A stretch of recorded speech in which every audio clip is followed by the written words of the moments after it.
All right, I'll call this meeting of the Community Preservation Committee to order. And first thing I'd like to do, which we don't usually do when we get to have this meeting face-to-face, is acknowledge that it's been a year. The last time we did a face-to-face, and certainly didn't expect it to be this long, and certainly didn't expect that we wouldn't know when it would end. In any event, thank you all for your hard work and participation and keeping the businesses of the city going in the way that we have to, and doing it as transparently as possible with continuing public participation.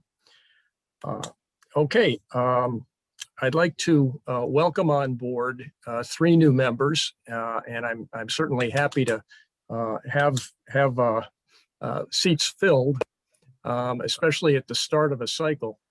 And we have new members, Glenn Richards, representing the Historic Commission, Chuck Griffin, representing the Parks Department, and Tom O'Brien, representing the Housing Authority. Welcome, and I'd like to take the opportunity to, because we have new members, just give a real brief overview of how we proceed and how we have proceeded generally over the years to, in a friendly manner and I think a successful manner, get recommendations over to City Council that have resulted in some very significant benefits to the city and good uses of these public funds. First off,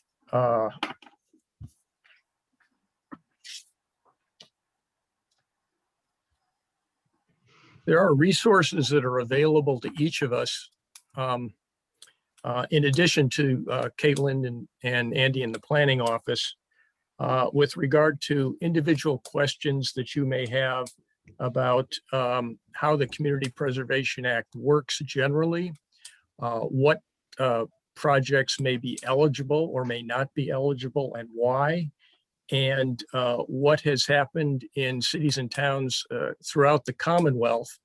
And that resource single stop shopping is the Community Preservation Coalition, of which we are a member, and we have access through their website and through their direct contact information on the website. They have staff which can answer questions directly for you.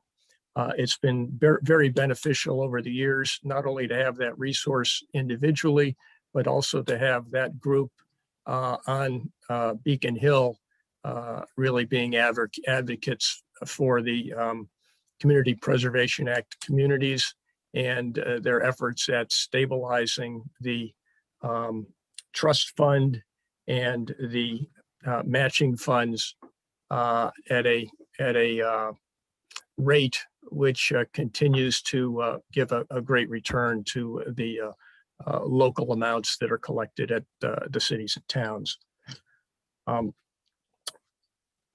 In addition to that, we have published, and it's through the city website at the CPA slot, the evaluation criteria that the committee over the years has developed that we refer to as we're reading the applications. And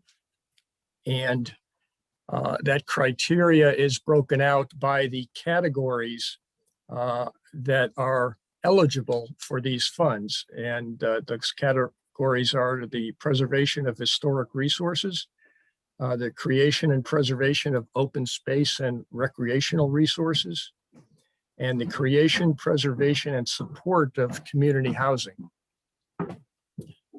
That's the slots that we have to look at eligibility. The criteria also breaks down how we compare one application to the other, and need to do that because in every event, every year, we have requests for more funds than are available in any given year. So often we are trying to spread out the riches for the most worthy projects in amounts that, although maybe not all that were requested, are amounts that we believe would advance a worthy project.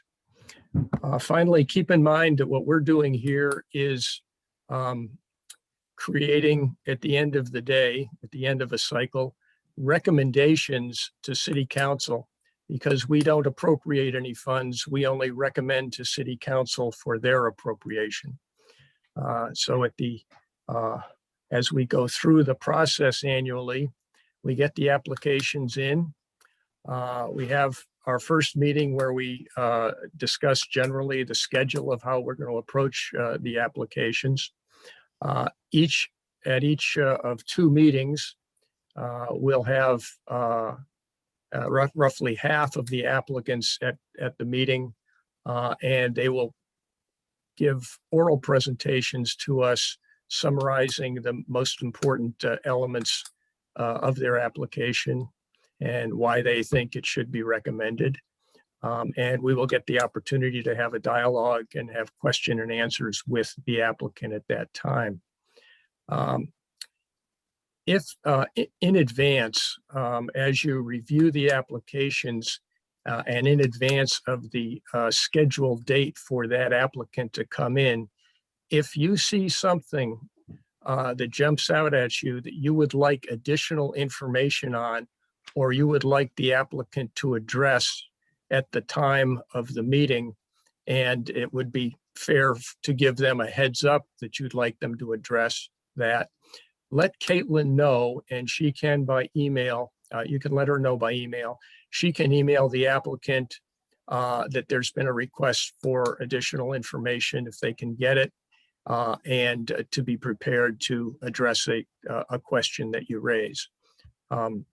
That doesn't often come up, but occasionally it's certainly helpful so that the time in meeting is used more effectively for that applicant if they've got that information in advance.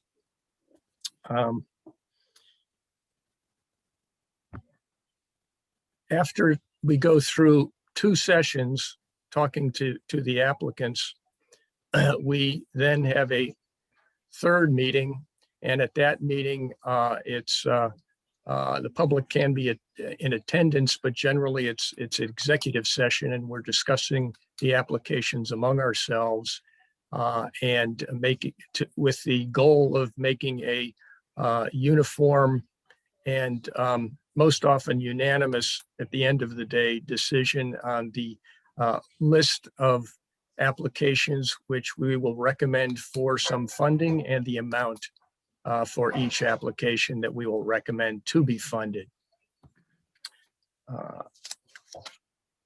Okay, I think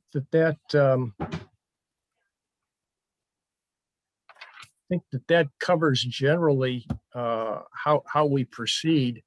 Let me stop here now, since I know you three new members. This is all brand new to you, but is there something that you'd like to ask me now before we go on with the agenda in terms of how we approach the applications and what you may need to be looking at? Good. Okay. We have it. Excuse me, Mike. Yes. I was wondering if it might be useful to point out, once we make our recommendations and the amounts and send them to City Council, the City Council can reject or accept our proposal, but they can't change the amount. I believe that's correct. I know they cannot increase the amount.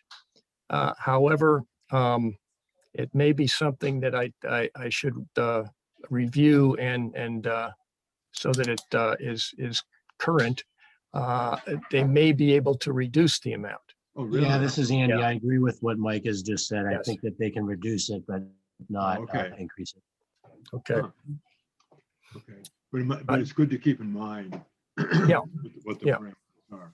right. And of course, any reduction that would happen, the funds that don't get appropriated would just come back into the general Right. fund and use later.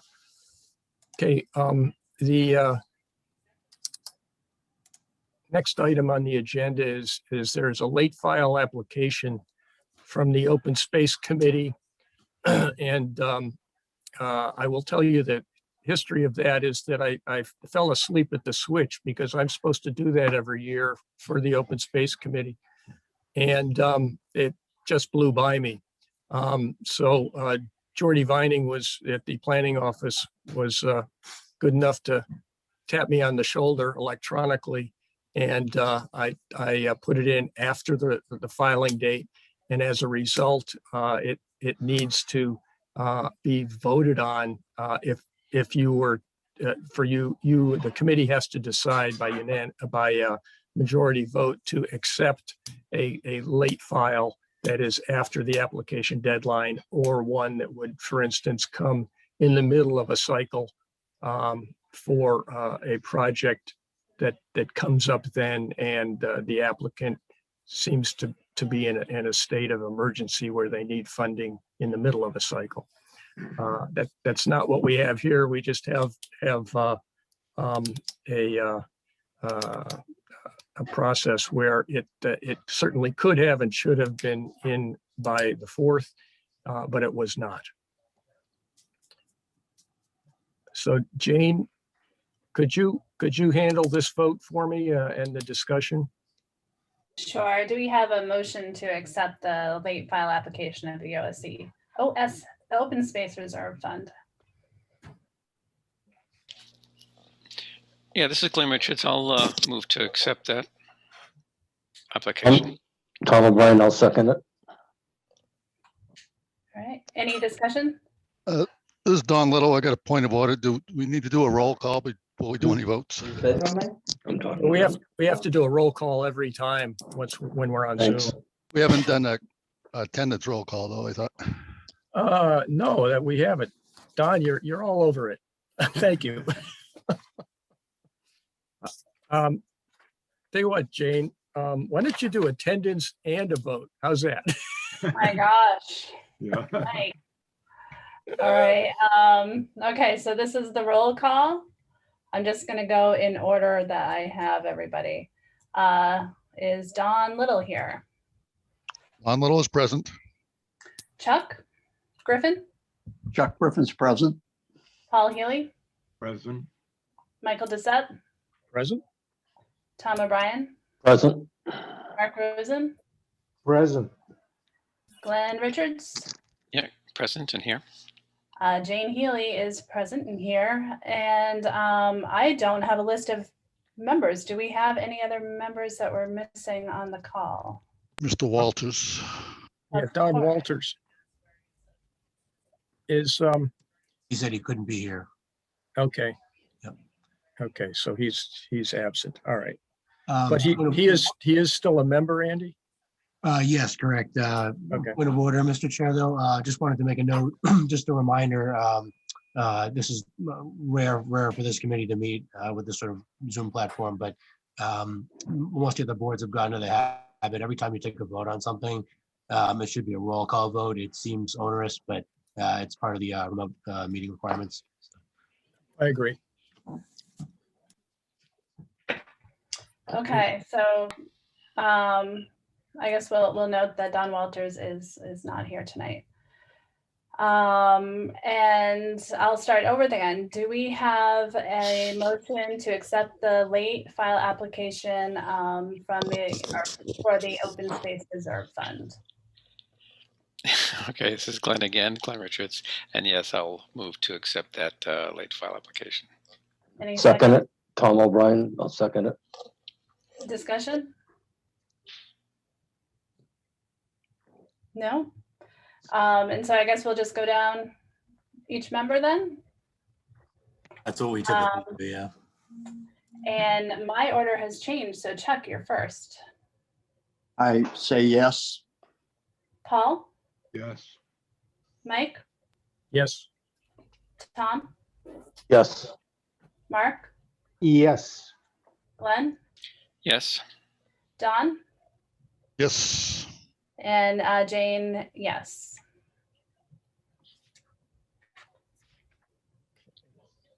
So motion approved. thank you. Okay, in your packet is the proposed schedule. Mhm.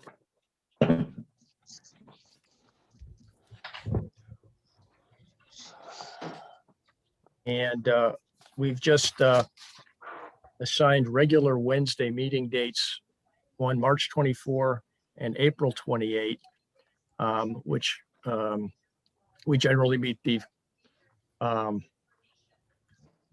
is it, the 4th? Used to be the Tuesday, but now it's the 4th Wednesday of the month. And it looks to me like the allocation between the two dates is certainly doable in terms of the almost equal allocation of the projects. So any other discussion or problems with the proposed schedule? This is Paul. I just had the feeling that the schedule for the first meeting seemed to encompass more of the more complex filings. And so I don't know if we want to rearrange any of those or have a third meeting or just stick with the two meetings and realize that the first meeting may be a longer one.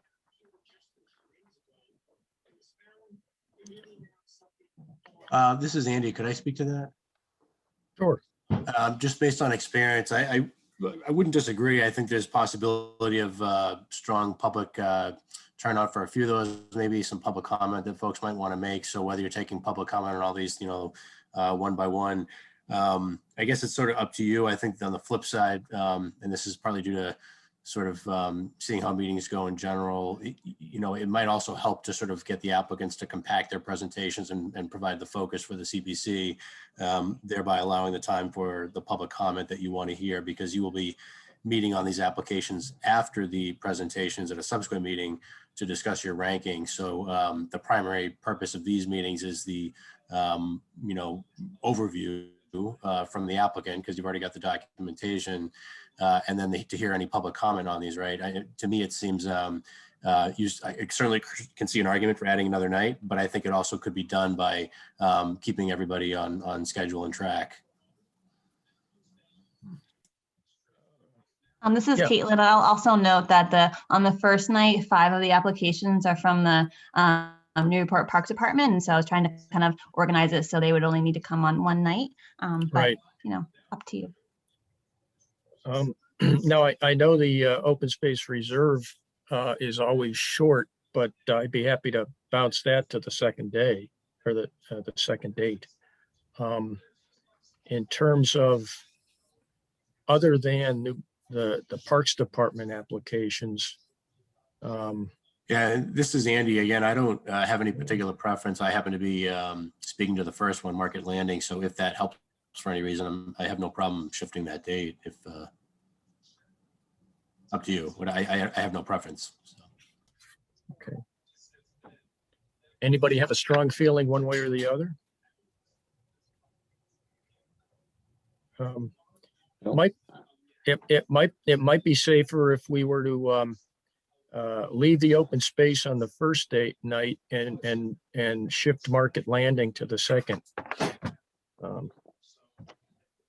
Because I think that is the one more likely to get to take some time. Yeah.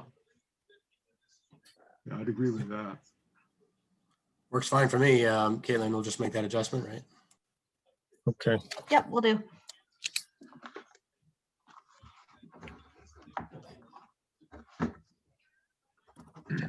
Otherwise, if there aren't any concerns, would the committee approve the vote to approve the schedule as revised? Yes, you think we need a vote on that? I'm happy to. Sorry, just only because we've done it out of habit in the past and just for the convenience of the office. Okay. Then can I have a motion to approve the schedule as revised?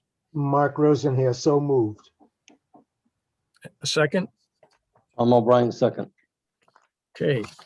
Any discussion?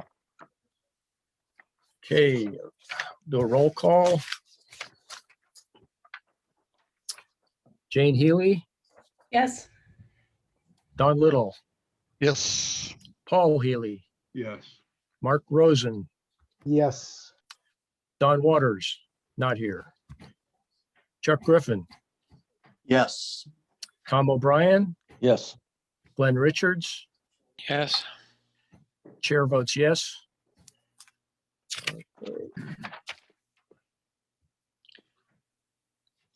This is Glenn again. Sorry if I zoned out there. Did we change the date of either of those meetings, March 24th or June 28th? Or was it or more the content? We kept the two dates and we moved the first project at Market Landing Park to the Wednesday, April 28th. Okay. All right, just the content. All right, thank you. Sorry. Okay. Glenn, just to clarify, you probably just misspoke, but I think you said it was June for the second meeting. It's in April. Yeah, April. Yeah, I did misspeak. Thank you. Sorry.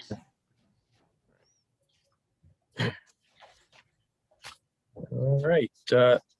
In your package, there's a draft budget for this cycle. Yep. And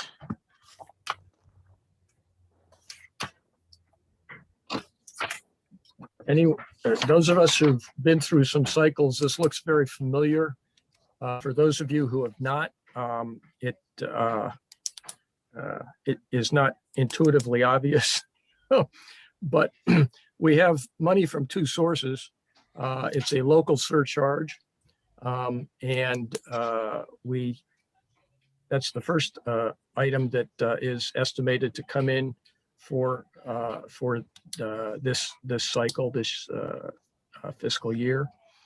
And then we get an amount coming from the state trust fund, which depends on some moving targets.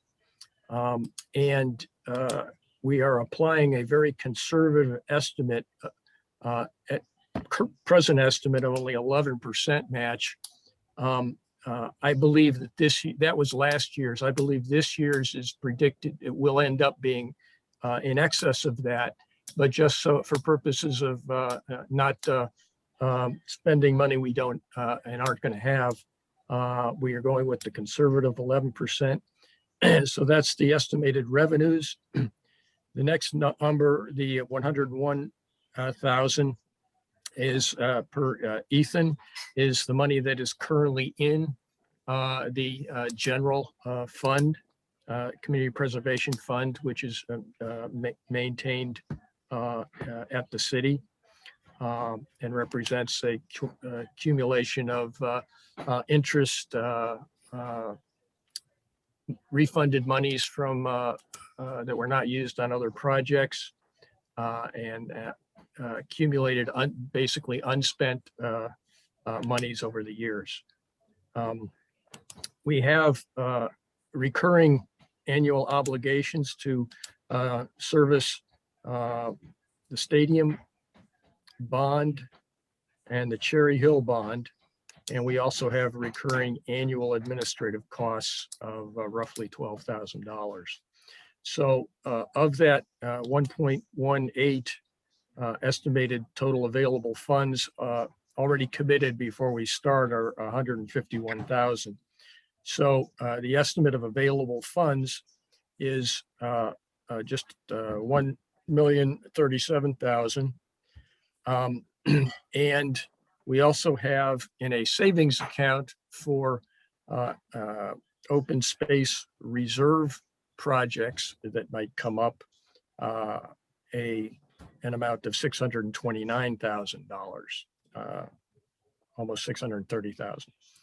So Basically, the number we're looking at for use is the 1,037,000. Keeping in mind that for open space projects, we also can access the savings account. That's the open space reserve account. We currently do not have any reserve account for either historic preservation projects or community housing projects. Okay. Any questions about the draft budget? Question. Kaylee, maybe maybe you know, or Mike or anybody, but the 101,000, that seems higher than what we left it last after our recommendations last year. Are some of those funds funds that have come back from projects that have closed out? I'm asking because of our discussion about sort of following those projects more closely. Yep. Hi, Jane. I'll have to circle back with Ethan and get a kind of breakdown of that total for you. Okay. So yeah, I don't think we left 100,000, but maybe we did. My memory is not that great. And where is Bradley Fuller in this? Can someone remind me? Because I know that I read in the staff report that the city council hasn't approved it, and I can't remember. Did we send that? Were we recommending a bond for that or not? Yes, we were. The city council is still looking at that, and as I understand it, they have it in committee this week to look at again. Unfortunately, it's been kicking around for quite a while, and the council was looking, I think, for a little more detail on some issues to be addressed before voting on it. So you're right that it was a bonding question, and the council still has that in committee. Okay, but we wouldn't have a payment this year anyway, even if it did go out. Correct. Okay. Correct. Okay, so that will not impact FY 2020. Correct. 22. Okay, thank you. All right. Any other questions about the budget? We will get updated estimates from Ethan for the local amount if that were to if he were to have a better estimate as we get down the road toward our decision-making time, as well as we may get better estimates from the state as the year goes by as to what might come out in November as the match. The coalition keeps a close eye on that as well. Okay.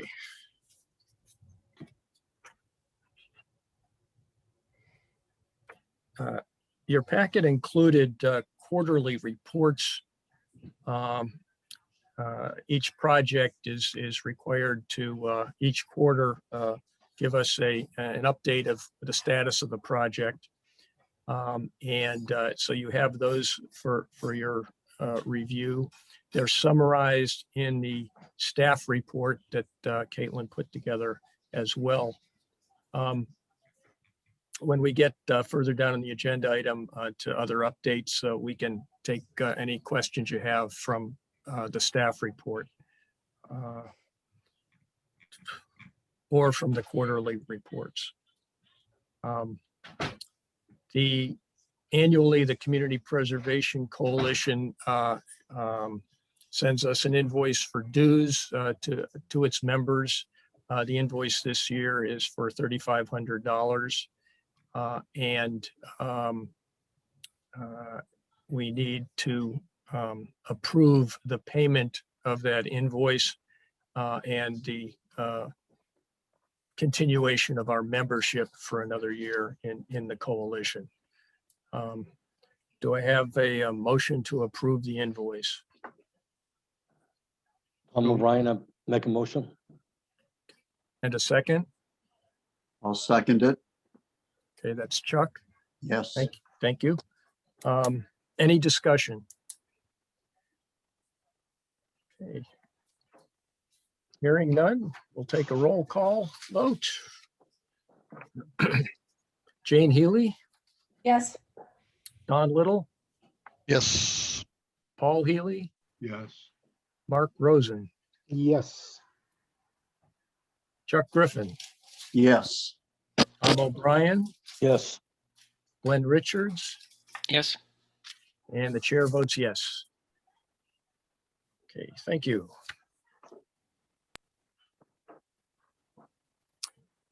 Okay, the packet also contained the draft minutes from our, October 28, 2020.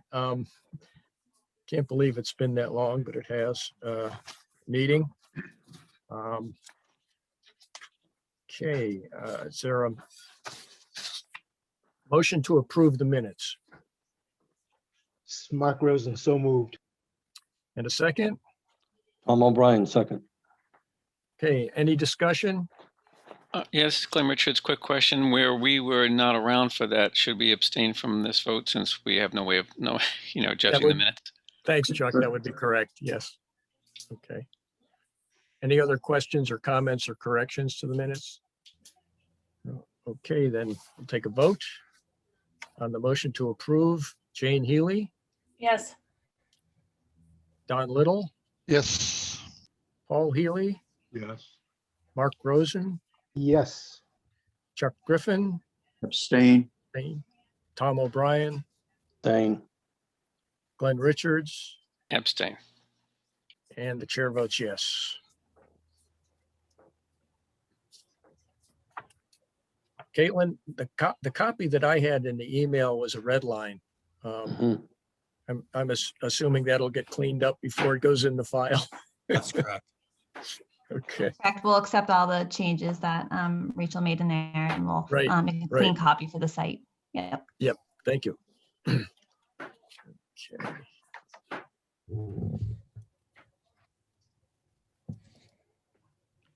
Okay, on the other updates.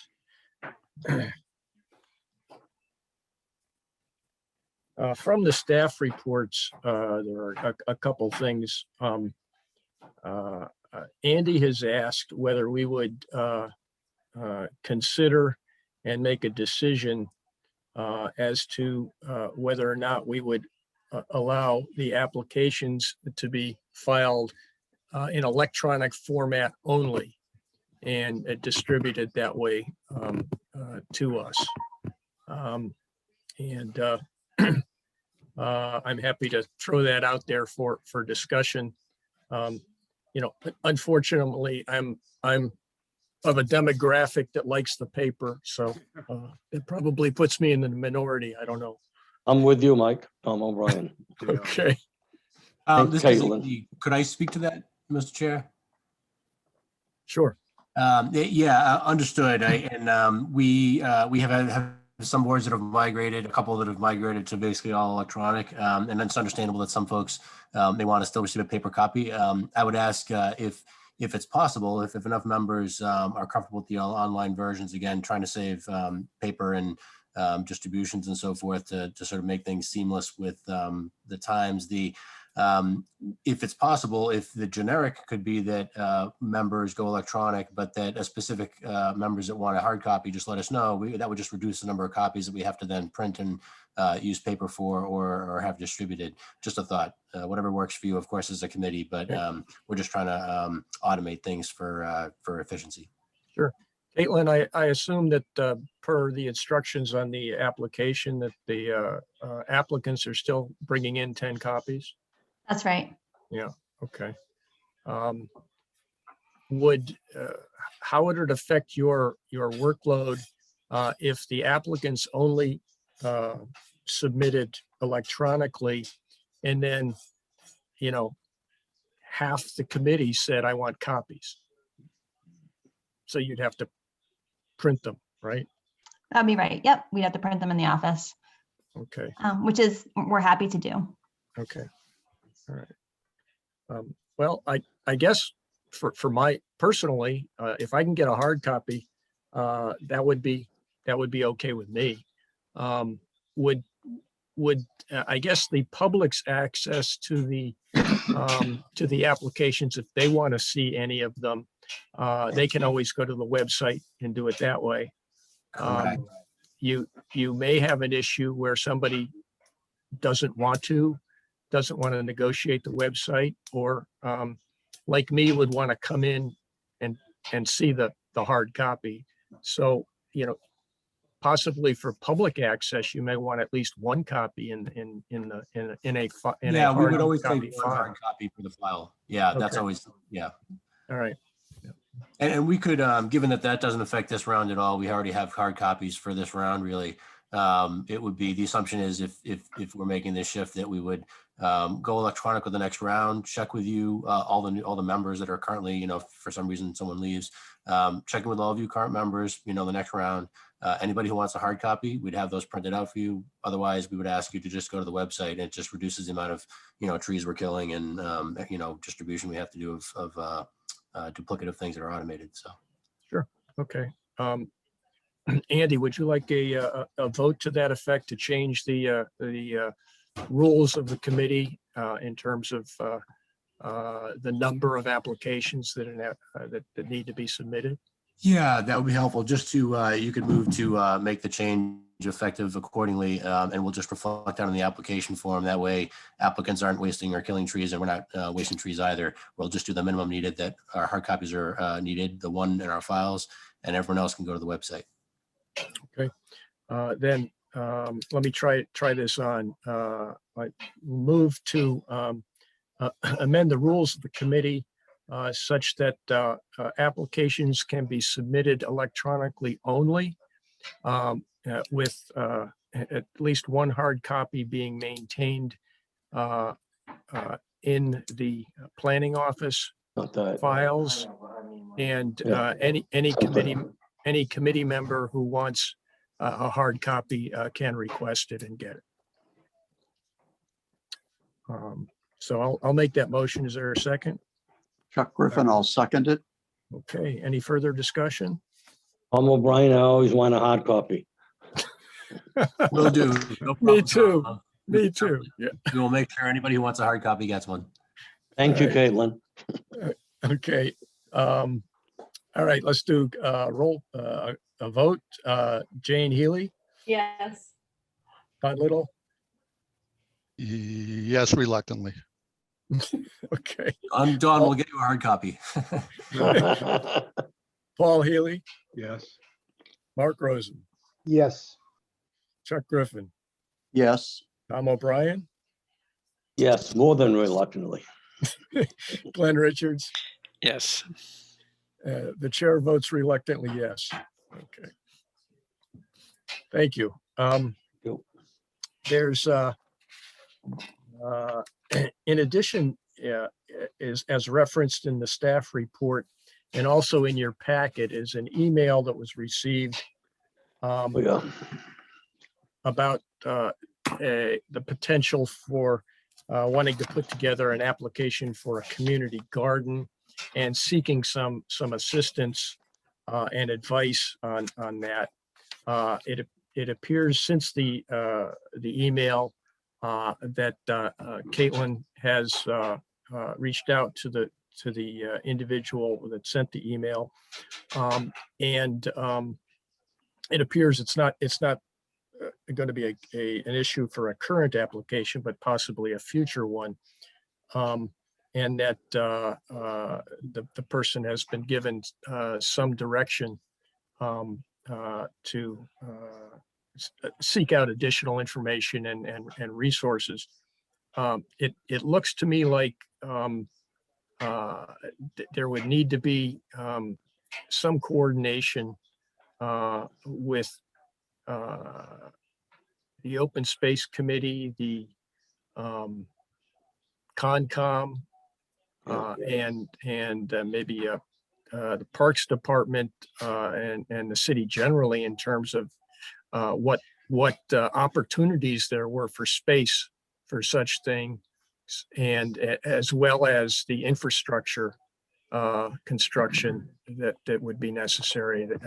Mostly the water getting to the site.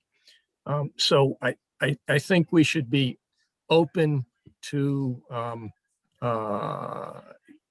needing some additional coordination and assistance to this person for any kind of a feasible application to be presented to us in the future. Mike, it's Mark Rosen. May I speak? Sure. I have some direct knowledge and experience with these kinds of projects. My wife has been involved with getting some gardens established along the rail trail, and the Parks Department has been very cooperative. It's been done, in other words. The city has provided large rain barrels that they fill weekly with water. It's not a difficult matter in terms of city resources. Depending on where the property would be, would determine, obviously, which department would need to get involved. But I've seen it done and it works quite well. Thank you. Anybody else? Chuck Griffin with Parks. Yes, It would Chuck. seem to me that this is, well, as you say, it depends where the land is, but could very likely be something that Parks would be involved with. And I would think that the person that wants to follow this should consult Parks Department. I don't really see it as a CPC function. Okay.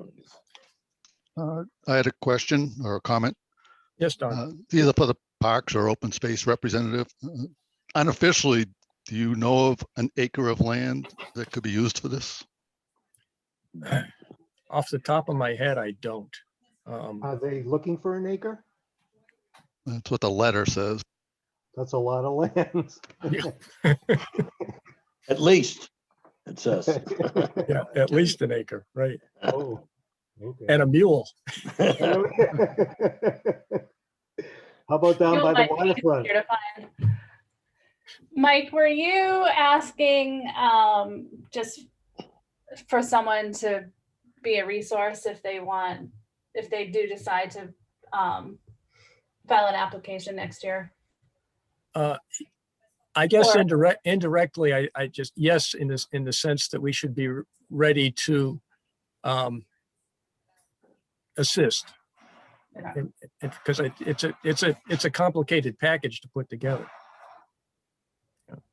But I believe there's interest in the city because we've heard of it before, just not as direct as this communication was. Okay. So what are we discussing this just as a heads up for members then, or? Yes, at Okay. this point, when I realized that it wasn't something imminent. Okay, Caitlin, am I correct about that? You're correct. We pass it on to you because it's a correspondence directed to the whole group, and we've connected the resident Kate Hanlon with Lisa Reed, Parks Director, and Parks Commission Chair Kimberly Turner. So they're kind of taking, they're connecting with her to see if they could put something together for an application grant cycle in the next year or two. Okay, good. And I Kate, think, oh, sorry, Mike. go ahead, Jane. Yeah, and Caitlin knows, I'm sure already have done this or would think of this. If they do contact the planning office again, or any of us, we can let them know that we're going through our decision-making process this year, and they may want to pop into the meeting just to see what it's all about. Okay, I will. Thank you. Caitlin, quick question for you from the staff reports. Do you know what the status of the conservation restriction is for the Colby Farms open space over there in that development? I would like to ask Andy Port if he has an updated knowledge about that. Yeah, the city, Mike, it's hard. I could pull up an image actually to show if you want, but the lot 8, the city already owns. That's the L-shaped one. The 2 that are closest to the street have been conveyed to the city there. So matching that frontage there is ours, but the large piece of the back has not yet been conveyed. That's going to be done. I think it's the last unit in the occupancy of the development. So we're basically expecting this spring to have that larger piece transferred to the city. Okay, and is there a plan to put a CR on that land once the city owns it? Yeah, there is. It won't be, it's something that we need to do. However, it's not a crucial or urgent thing. I know you and I and Jordy and a few others have spoken a lot about open space management. And so what we're trying to do is have a coherent and organized way of doing that for all the city parcels. This is one of the focuses right now, as you know, because it's a new acquisition essentially, or that the city's getting in terms of open space to monitor and preserve in its state. So we are looking to do that, but maybe that's something that we could work on with the Open Space Committee. Obviously, Julia Goffredson, Jody Vining, and myself, we could begin working on that piece of it. However, it's not quite as important, in my opinion, as the question of how we're going to manage that land or what state it's going to be managed in, and keeping that going, because that, if it's not stayed up on seasonally, could have an impact. Whereas we know this land has to be preserved just by its purchase. And so although the restrictions needs to be followed up on, it goes without saying that it's in force and effect just by the acquisition, that we can't be using that land for, say, building another public works facility or something like that. Understood. I didn't realize that the large parcel, that lot 1, hadn't been conveyed yet either. So, Question, yes, CR, does that mean conservation? restriction? conservation restriction. Thank you. Yeah. Yeah, apologies if we've been using acronyms. Sorry. Okay. Does anybody else have any other new business or questions or comments from the staff report? This is Don Little. I did one of the quarterly reports, the Pilot Mile walkway replacement was down near the end. The applicant's update says it might be changing the material that's used. And in section 3 of the update, it states, if necessary, seek permission from CPC to alter the material to be used. It also says, might complete the project in spring, summer of 21. So I didn't know whether we would need to confirm, whether we'd need to decide whether that's a change of the application and then tell the parks director. I don't recall offhand whether the scope of that project was described with particularity, like specifically the materials to be used. Frankly, I think in that area, it might be best to have the historic commission weigh in on it.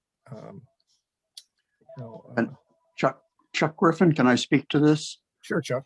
I'm sorry that I can't remember the name of the product, nor did I get a pitch from the salesman who was pushing it with the city, but it's used mostly on more commercial looking projects. And my interest and others on the Parks Board is to have this be more of a gravel-like appearance. And we know of a product that's been used in Boston, the north side of Boston, and the snow has it covered, or we would be out there looking at it, kicking it literally, and proposing whether we want that. So it's 2 different specifications, and both of them can support wheelchairs, which is a problem. But it'd be nice if, we'd be happy to take it to historic if that's, I don't know that that's a real fit here, but yeah. I think if the change in materials affects in a material way their budget, we might be seeing them again for that purpose. But I'm going to have to go back and look at the application and see if there were limitations on the materials, or whether they were locked into one material in the approval. So, Mike? Yes. I didn't hear it. What project are we talking about? This is the walkways at the Mall. Oh, okay. Yeah. Okay. Don, does that answer your question? Yep, I don't have enough experience to remember what criteria we use for requesting the applicants when they make a change. Okay. Usually it's scope, where they're, instead of doing a walkway, they decide to pave a parking lot. That would be a change in scope. That's generally the way I look at it. So. This is Andy. Just to be clear and kind of simplify the process for everybody, the only things that are memorialized, because the member Mike said earlier, the committee functions as an advisory board to the city council on this appropriations category. So when the city council makes that appropriation, the things that are memorialized at that time and formal related to the appropriation of funds is the city council order, and then the committee's recommendation, which the language we use now and have been using, I think, for the last 2 cycles, incorporates by reference the committee's recommendation, so that each project description, so whatever's in that paragraph for that project that's referenced in the city council order is what's memorialized in terms of limitations on the project. There might have been other materials that were, presented during, for a project, for instance, but unless they're referenced in the council order, which would be rare, or the project description that is written up for the committee's recommendations to the council, those details would be left outside of it. But if something's referenced in those documents, that would be captured as maybe a substantive detail. But Mike's correct. We should take a look at that more specifically to this instance. So. Okay. Yeah, and I think in some projects, the materials are important to the preservation of the community character. And therefore they might find their way into, the specific description that we're recommending. Other than that, generally, I don't think we get that far into the weeds. So, anything else? Anybody else have any other questions or comments? Any new business? Okay, our next meeting, and it will be the first group of applications we'll hear from. That's on March 24th at 7 p.m. I presume that's 2021. Yes. Yeah, 2021 in our lovely Zoom format. And I look forward to having everyone having examined the applications. Let Caitlin know if you need any additional information from any of the applicants that we'll be hearing from. And they will be ready to answer your questions and speak with you at that time. Excuse me, Michael, this is Glenn Richards. Maybe this was in the package, which I don't have, but how to focus on that first batch, how can I find out which applications will be in that first batch? There was a schedule, a separate document that lists the applications by into 2 dates. And when we looked at the schedule, we took one of the applications from March 24, that's the Market Landing Park expansion, and we moved that to April 28.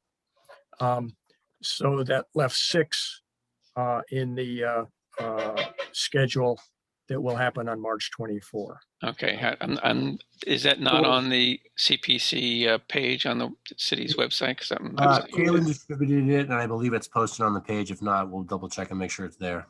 Okay. And it was emailed to everybody in the committee. I assume you got Yes. it. All right, I'll look again on that. Okay. And hearing no additional business, I think we have once again officially concluded our business for the evening, and we can adjourn.